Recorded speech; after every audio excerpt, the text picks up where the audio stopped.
Fyndee Boyy agreed to putting his name on a registered sex offenders list for 10 years.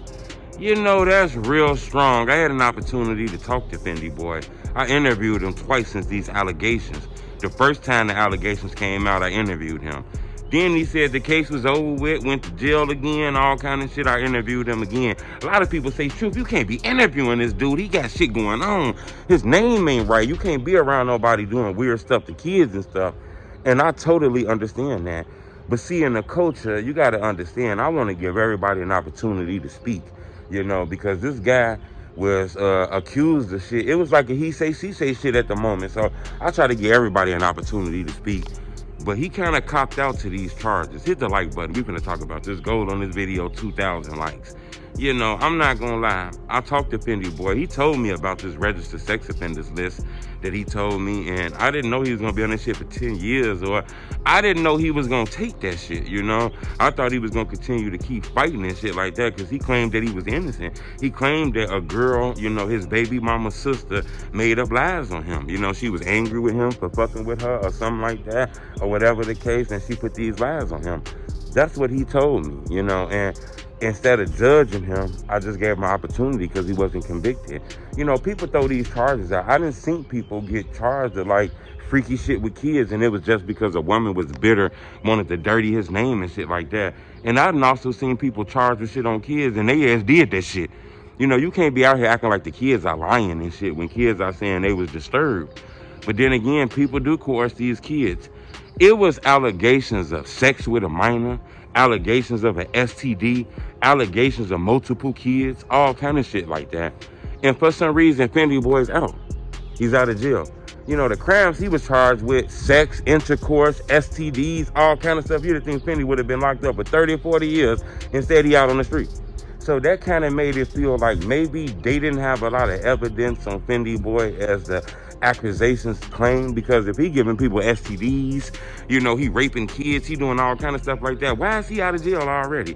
Why is he walking the streets? Why all he got to do is just put himself on the sex offenders list? You know, Fyndee told a story to me about, you know, even though he passed his STD stuff, that they said he took an STD test, said that he didn't do it.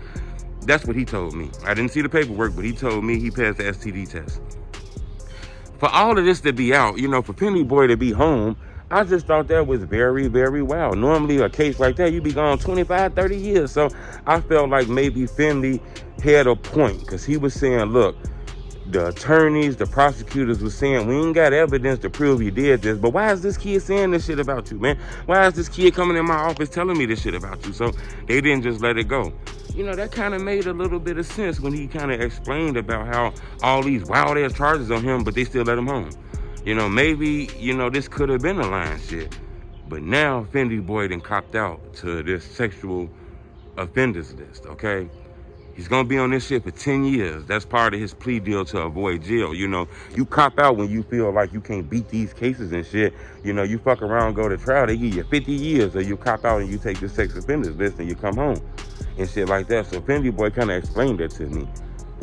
But then again, you know, these are some freaky charges, you know. If you're not going to fight and fight and fight and fight, then shit, I don't know what to say, man. When you agreed to it, you kind of stamped that shit.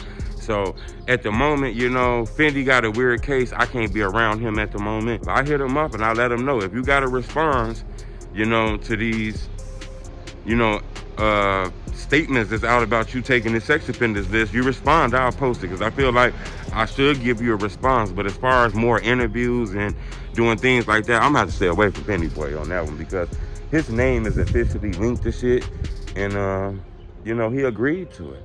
Now, I do want people to understand, when you don't have a lot of money, you don't have a lot of dollars and shit, it'd be hard to fight these cases.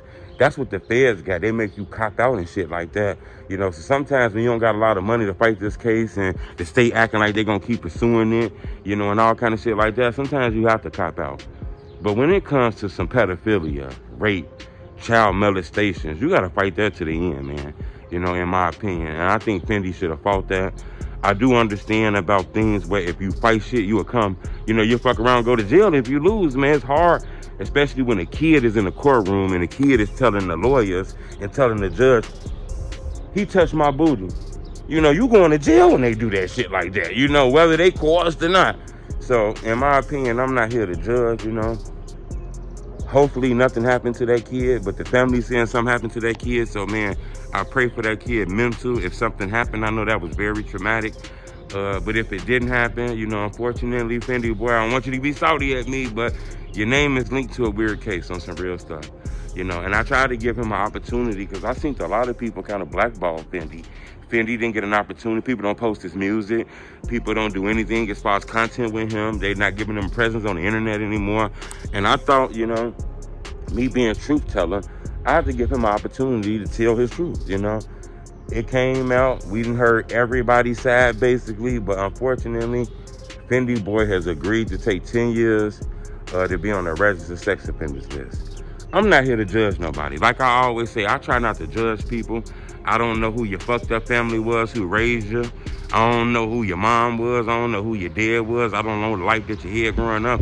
So I don't really like to judge people. But when it comes to them kids, bro, we got to be careful with that shit. You know, it's kids that claim that Fyndee Boyy did some weird stuff to them. Fyndee Boyy claims his innocence. But unfortunately, we're at the point now where this case is going to be closed. He agreed to these child molestation charges. So unfortunately, I got to stay away from him. Subscribe to my YouTube channel. It's the homie Truth.